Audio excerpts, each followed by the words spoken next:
Assalamualaikum guys, welcome back. Apa khabar korang semua? Aku harap korang semua sihat walafiat. Ini adalah kamera Sony terbaru iaitu ZV-1F, khas untuk kaki-kaki vlogger, traveler, content creator. Sebelum ni Sony ada buat Sony ZV-1, abang kepada ZV-1F. Lepas tu Sony ada keluarkan lagi satu kamera iaitu ZV-E10. ZV-E10 dia punya lens ni korang boleh keluarkan dan korang boleh tukar kepada lens yang lain. ZV-1 tak boleh keluarkan lens, dia dah built-in lens, samalah juga macam ni. Cumanya yang ni dia keluar satu lagi iaitu ZV-1F. So, jom kita mulakan. Kotak dia simple je. Atas Sony, kat tepi ni ada gambar kamera apa yang ada dekat dalam ni. Dekat tepi ni dia ada tulis digital camera ZV-1F. So bila korang beli, korang akan dapat kamera dia. Of course lah takkan tak dapat kamera kan.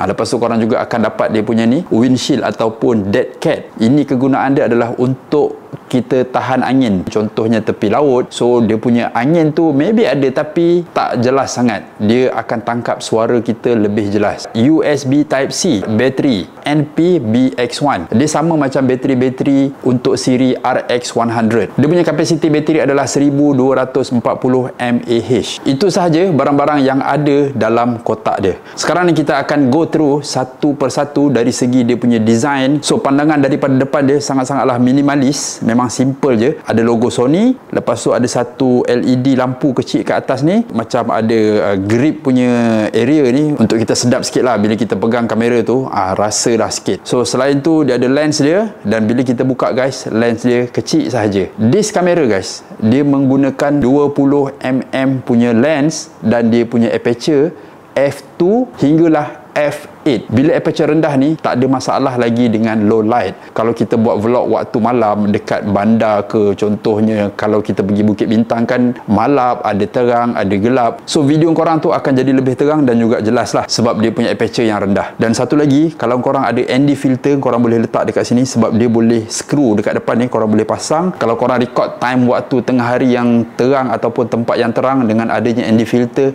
korang boleh kawal sikit dia punya brightness dan juga cahaya tanpa korang ubah sebarang setting untuk aperture. Dan bahagian atas ni kalau korang dapat nampak, dia ada satu port untuk kita letak macam biasalah mikrofon ke lampu ke apa-apalah dekat sini. Okay? Dekat sini kita boleh nampak lubang-lubang. Ini adalah directional microphone. Dengan adanya built-in microphone yang besar macam ni, audio korang akan lebih jelas bila korang buat vlog. Banyak sebenarnya kamera-kamera yang ada built-in microphone, tapi susah nak cari microphone yang sangat-sangat clear. Kebanyakannya built-in microphone ni memang jelas, cumanya bila kita record tu semua benda dia rakam. Banyaklah bunyi-bunyi yang kita tak nak pun masuk dalam video kita kan. Dia ada on off button dan juga dia ada satu button dekat sini, kamera, video, SNQ. Bagus di kamera sebab dia hanya menggunakan satu button untuk kita tukar 3 mode: gambar, video, SNQ, slow and quick. Bermaksud korang boleh buat slow-mo ataupun hyperlapse. Kamera ni boleh buat slow-mo sehingga 5 kali ganda dan boleh buat hyperlapse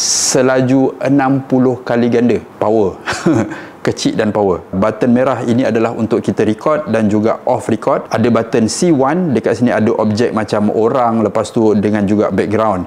Ini guna dia adalah background defocus dan juga face priority. Bermaksud kalau korang buat vlog tu, kita record macam ni kan, dalam frame tu ada muka kita dan juga background. Tapi dengan adanya fungsi ni, bila korang tekan je sekali, background tadi akan blur. Bila korang tekan lagi sekali, background tadi akan sharp balik. Fungsi ni memang sangat-sangat perlu pada kamera vlog. Sebab sometimes bila kita buat vlog, kita nak menceritakan diri kita, tapi disebabkan belakang tu clear, maksudnya jelas, jadi kadang-kadang viewer ni dia ternampak benda-benda yang tak sepatutnya nampak. Jadi fokus viewer tadi hilang dengan apa yang kita cakap. So dengan adanya fungsi ni, muka kita akan lebih jelas dan belakang akan blur, jadi penonton boleh dapat fokus dengan apa yang kita cakap. Dan satu lagi, video kita akan nampak lebih cool lah. Maksudnya dia macam bokeh-bokeh sikit kan. Dan kat atas ni juga ada satu button. Button ni untuk kita ambil gambar, shutter dia. Lepas tu ada controller kanan dan kiri untuk kita zoom in dan juga zoom out. Pada bahagian kanan kamera ni, dia ada 3 pintu kecil kita boleh buka. Alright, kalau atas kali ni korang buka, ini adalah untuk microphone jack. Kalau korang nak pakai external microphone, this kamera boleh support. Lepas tu dia ada USB-C. Memang sangat-sangat bagus. Kegunaan dia adalah untuk kita charge this kamera. Contohnya bila kita buat vlog, sometimes kamera ni bateri dia tiba-tiba low, bateri spare kita pula tertinggal, ataupun kita tak bawa, ataupun kita tak ada. So kita just cucuk je pakai USB Type-C ni dekat power bank ataupun dekat dalam kereta kita punya charge tu. So sambil korang bawa kereta, korang boleh charge disk kamera, ataupun korang boleh transfer data menggunakan USB Type-C. Dan satu lagi pintu kecil ni, ini adalah HDMI. HDMI ni di mana korang boleh connect terus ke TV ataupun ke PC korang untuk jadikan external monitor. Contohnya kalau korang buat macam setting video aku ni, video unboxing, korang letak kamera ni sebagai main kamera untuk record apa yang korang record.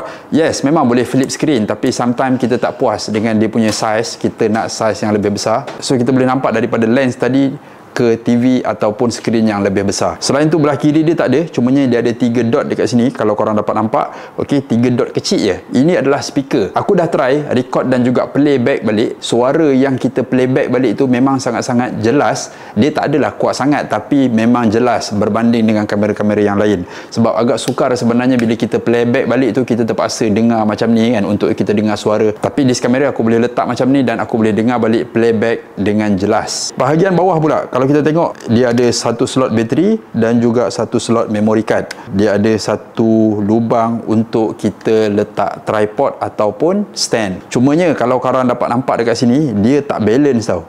Dia tak balance. Dia bukannya kat tengah-tengah, tapi dia dekat belah kanan ataupun belah kiri. Depend pada side yang korang tengok lah. Contohnya kalau aku letak stand macam ni, dia tak center tau.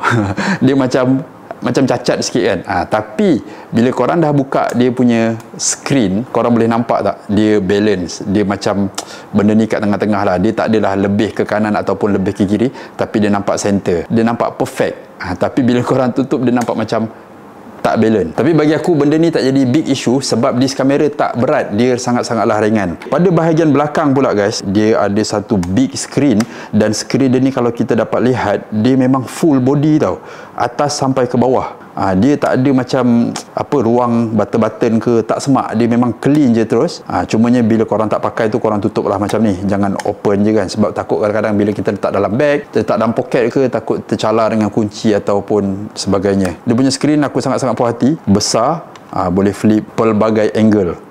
Selain tu dekat sini kalau korang dapat lihat, dia ada FN button, ya, ini adalah function button, dan juga dia ada menu, dia ada macam roller macam ni untuk kita adjust shutter ke ISO ke. Kat sini dia ada display button, dia ada play button, dan juga ada trash bin. Dan this button kalau korang dapat nampak, dia ada macam orang kecil dan juga box. So this kamera dia ada product showcase. Product showcase contohnya pada kamera yang aku pakai sekarang ni tak ada fungsi product showcase. Contohnya aku tunjuk barang ni, kamera ni sekarang ni dia tak fokus dekat barang, dia fokus dekat muka aku sebab dia detect muka. So macam mana aku nak kasih dia fokus? Aku kena tutup muka aku menggunakan produk ni, dan barulah korang dapat nampak produk ni dengan jelas. Tapi disk kamera, even korang letak tepi pun, dia ada fungsi automatik yang di mana dia boleh detect produk. Maksudnya kita tengah tunjuk produk tau, so dia akan fokus kepada produk dan muka kita akan blur. Memang sangat-sangat sesuai untuk korang yang buat TikTok ke, nak tunjuk produk, ataupun content creator yang nak buat unboxing video, yang jual barang, nak tunjuk produk. So disk kamera korang boleh tengok-tengok dan boleh consider. Autofocus untuk disk kamera memang sangat-sangat laju dan sangat-sangat puas hati. Untuk disk kamera dia menggunakan 20.1 megapiksel 1 inci Exmor RS BSI CMOS sensor. Aku nak sebut pun susah. So guys, bila kita bercakap mengenai vlog, aku buat vlog pada tahun 2018 sehingga kini. Macam-macam kamera aku dah try, daripada besar hinggalah ke kecil, compact, DSLR, mirrorless, action kamera, dan macam-macam lagi lah. Dan aku sendiri percaya pada korang sendiri yang tengah mencari kamera, kita nak mencari kamera yang orang cakap senang nak dibawa, senang nak pakai. Even content creator sekalipun banyak kat luar sana yang aku percaya memang suka ataupun mencari kamera-kamera yang kecil tapi powerful, yang di mana semuanya komplit. So bila aku nak mencari satu kamera yang baru dengan tujuan untuk buat vlog, aku akan fikir banyak benda. Pertamanya, selalunya aku akan tengok dari segi dia punya size. Kedua, mikrofon. Ketiga, image quality. Keempat, ketahanan bateri. Kelima, semestinya dia punya operation. Maksudnya proses operation untuk kita guna pakai, fungsi-fungsi dia mudah ke, rumit ke. Sometimes bila terlalu rumit pun kita jadi pening kepala. Mula-mula nak buat konten, lalas tak jadi konten. So, size disk kamera guys, sangat-sangat kecil. Kalau korang dapat tengok tangan aku, besar ni je. Dia sangat-sangatlah ringan, senang nak dibawa. Korang boleh letak dalam beg korang. So kita boleh letak je dalam ni, kita boleh letak je dalam beg dekat mana-mana. Size dia win bagi aku. Kecil dan powerful. Nombor 2, mikrofon. Penting, lagi-lagi kita nak buat vlog ni kebanyakannya kita nak bercerita. Contoh kalau kita buat vlog makan, kita nak bercerita pasal makanan. Dan bunyi makan tu mestilah kena ada sikit-sikit kan. Reaction kita dan sebagainya.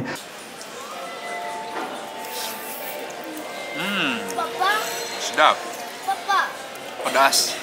Manis. Ya sayang. Kalau kita travel, kita nak bercerita pasal sekeliling kita. Kita nak share pengalaman kita. Makan kat tempat ni. Contoh harga tiket berapa, harga hotel kat sini berapa. So benda-benda macam tu penting. Sebab audio bila tak jelas, orang nak tengok pun tak faham. Kita yang nak edit ni pun dah terpaksa letak subtitle. Dia jadi banyak kerja. So mikrofon bagi aku memang sangat-sangat penting. Bila kita vlog tu, dia akan capture kita punya voice tau. So kalau kita record macam ni pun, kita temu bual dengan orang, dia akan tangkap suara orang tu dengan jelas. Sometimes kat tempat bising, bila kita nak buat vlog, contohnya kat tepi jalan ataupun kat tepi air pancut ke, habis bunyi-bunyi tu lagi kuat daripada suara kita kan. So suara kita tenggelam. So sekarang ni aku buat vlog, keliling aku bising gila.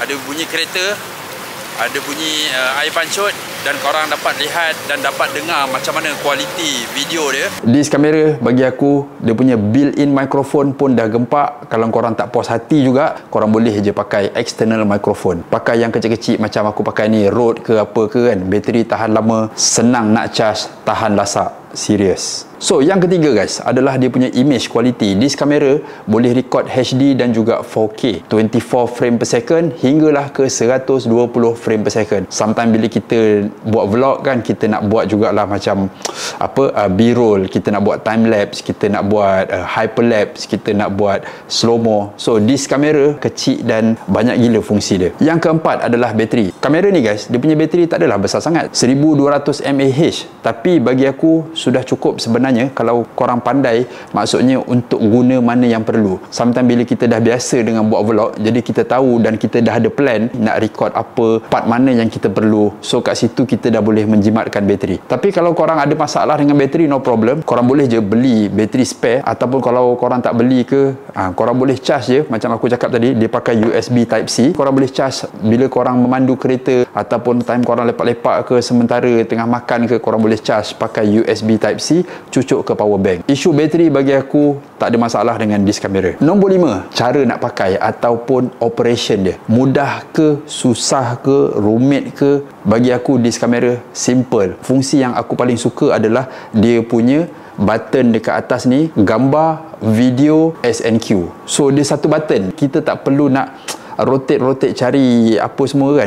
So kita just klik, dia akan tukar-tukar dia punya mode. Benda tu memudahkan. Kita just setting sekali je dan boleh pakai dengan apa yang kita setting. Dan cara nak setting dia sangat-sangatlah simple guys. Kalau korang dapat tengok dekat sini, dia punya menu ni adalah menu yang baru, Sony punya tau. Dulu daripada atas ke bawah, yang ni daripada kiri ke kanan. Jadi dia punya tulisan pun besar, dia punya warna pun dia main memang striking gila. So senang kita nak baca dan juga nak setting. Aku tak nak pergi into the technical sangat, tapi benda ni korang boleh explore sendiri dan benda dia sangat-sangatlah simple. Dan yang bestnya lagi, kamera ni guys, korang boleh pakai untuk live stream. Pada korang yang suka buat konten TikTok untuk live jual barang ke apa ke, this kamera memang boleh buat live stream. Kamera yang aku pakai sekarang ni tengah record. Masalah Sony sebelum ni, bila korang record, korang tak tahu tau sebenarnya kamera ni tengah record. Melainkan kalau korang tengok dekat flip screen, korang boleh nampak lah record, dia ada tulis.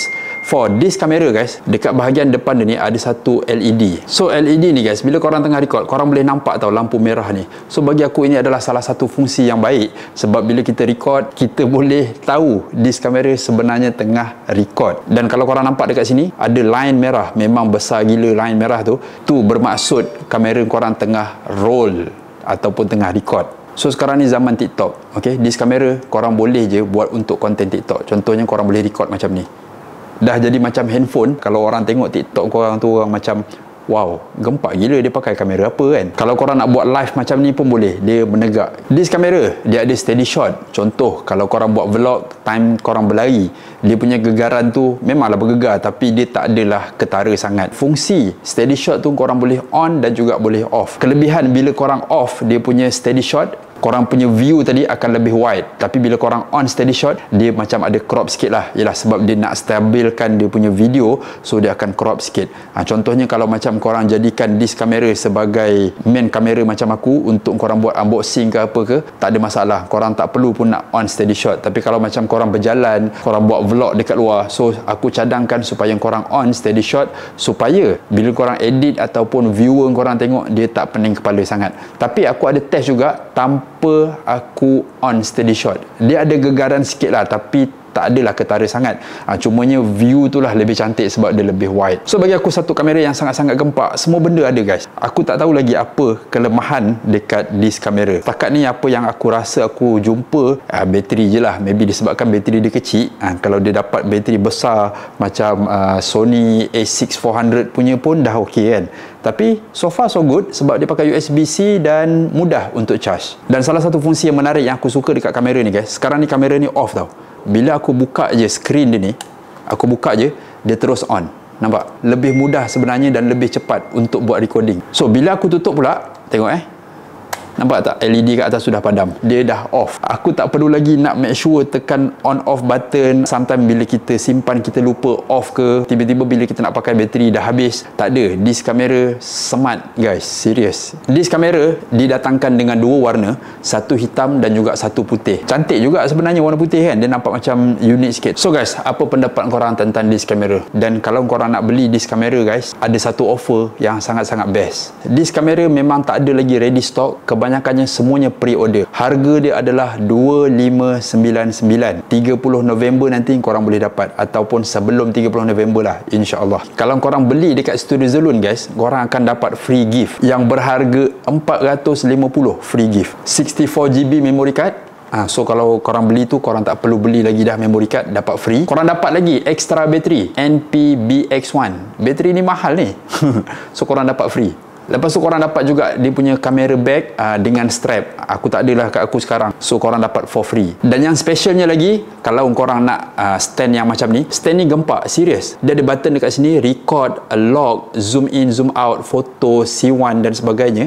So dia tak ada wire tau. Dia terus connect dengan Bluetooth ke kamera ni. So kat sini korang dah boleh control zoom in, zoom out, record apa semua. Contoh katalah korang nak buat konten TikTok, korang just klik je tepi ni, korang boleh pusing macam ni, dan kat sini ada button lagi, korang boleh flip macam tu. Setting untuk TikTok korang ataupun IG apa sekarang ni, IG Reels, YouTube Short. So untuk konten-konten yang menegak tu, korang boleh buat setup macam ni guys. Dan dekat tapak dia ni juga korang boleh buka, dia boleh jadi tripod macam ni. Seriously mudah gila. So harga tripod ni adalah RM399. Harga asal dia RM499. Tapi kalau korang beli satu set ni, tambah lagi RM399, korang akan dapat this tripod. Kalau akulah, memang sangat-sangat penting this tripod. Sebab susah nak cari tripod-tripod yang macam ada controller macam ni kan. Dia memudahkan kita lah. Lagi-lagi kita tengah, contohlah kalau korang bawa barang pergi travel, dah satu hal korang nak klik button lagi, record apa semua setting. Kat sini semua dah boleh guys. Zoom in, zoom out, record, foto. Dia bukanlah stand. Kita panggil nama dia wireless shooting grip. Ini pun sama guys. Dia ada warna putih. So kalau korang beli body warna putih, boleh dapatkan juga yang ni warna putih. So dia sepadan lah, secocok. Yang macam ni warna hitam. So ada satu lagi offer yang menarik guys. Kalau korang pergi ke Studio Zalun, korang sebut je nama aku, korang akan dapat lagi RM100 voucher. Contoh 2599, korang just bayar 2499. Dah dapat barang-barang free ni lagi. Lepas tu korang dapat lagi diskaun RM100. So sebut nama tadi, Munje. Okay. So guys, aku rasa itu saja video untuk hari ni. Apa-apa soalan berkenaan this kamera, korang boleh ajukan dekat bawah. Aku akan cuba bantu korang. Aku akan cuba jawab soalan apa-apa yang korang ajukan. Semoga video ni bermanfaat dan sedikit sebanyak memberi inspirasi pada korang yang tengah mencari kamera apa yang untuk korang bawa pergi travel ataupun buat vlog ataupun untuk kegunaan harian korang. This kamera memang sangat-sangat sesuai untuk segala-galanya. Untuk buat vlog, untuk buat video dalam studio ataupun untuk buat konten TikTok. Pelbagai kegunaan dia. Mikrofon dia dah jelas, video quality pun cantik, boleh buat slow-mo, boleh buat hyperlapse, boleh buat live, gambar dia pun cantik. Bagi aku complete dah semuanya. Link pembelian semua aku ada letak di bawah. So kita jumpa di next video guys. Assalamualaikum. Thank you Studio Zalun. Thank you Sony.